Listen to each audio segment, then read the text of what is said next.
The third thing, excuse me, that I would discuss is idea generation. For this analyst that I was doing some consulting work for, I realized that most of his idea generation was actually coming from sources, and he that himself did not really understand it. And I've got a feeling that if I put out a product out there that just does idea generation, I could make a small fortune. Because I think in my sleep, I could create a product and it probably should be created for the community actually, that just solves a lot of these idea generation problem. How do you generate ideas? Most people don't know how to do it systematically or through their network or the specific practices. They don't know how to use their personal moat. One of the things I always recommend an analyst is forget looking at the moat of a business. What is your personal moat? What are the things that you do? There's barriers to entry around it to learning it, that your moat is constantly expanding, right? You're constantly learning new things, gaining new advantages, going into different sandboxes where there's great ideas, learning new tools, expanding your network, and how do you use your moat to actually generate ideas? Um, and actually, let me show this. Mm. Hmm. Mhm, mhm, mhm.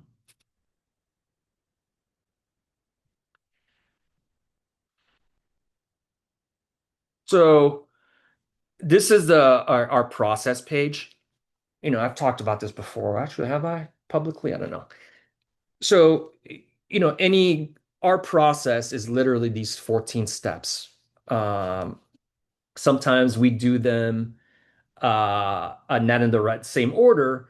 But if somebody says to you, "What's your process?" I always say you have to create and optimize the structure and the culture in which the process exists before you even talk about process, right? So, for example, processes are different if your team is structured as a generalist structure where it's like 6 or 7 guys that are all generalists versus a team of sector specialists where you have 6 or 7 sector heads and under each sector head there's one or two.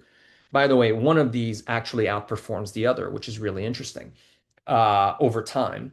And by the way, that's a generalist structure. But I get into arguments about this all the fucking time with the other brainiac on the Nerd Patrol in the hedge fund business about this. Like, what do you think is better? Well, I think this is better.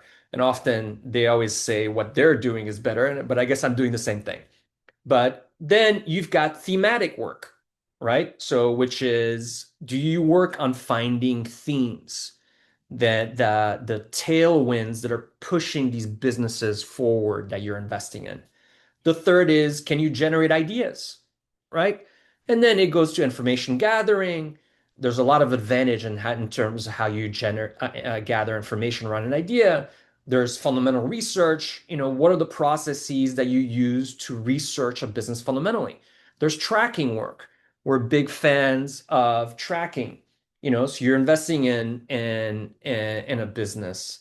How do you track the business without using credit card data or all the other things, because I'm not a big fan of credit card data for a bunch of reasons. A, it's expensive. B, believe me, the guys at Bally, Citadel, and all these guys are spending money that you can't even dream of to get an advantage in credit card data. So don't try to compete there. Okay, that's not that, if you've got 200 million to spend in credit card data per year, please, by all means, do so. I don't, and by the way, my Scottish ancestry and all my Jewish mentors won't allow me to spend $200 million on credit card data or any form of alt data. But can you find cheap ways of tracking an idea? If you get creative about it, you can do it. Field research, huge fan, do it. Behavioral work, very, very powerful to do behavioral work. It's what we're known for. We do think that we are very good at it. Our stuff is differentiated and we constantly try to get better at it. Timeline analysis. Anyways, I'll go on. Decision making, monitoring, portfolio management, risk management, and managing exits. Now, if you look at the components of these processes, okay, there's 14 of them. If you run a Pareto distribution through them, that means that out of 14, 20% of 14 is two, basically.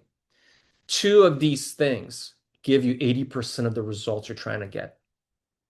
And one of them, which we believe is the most important, is idea generation.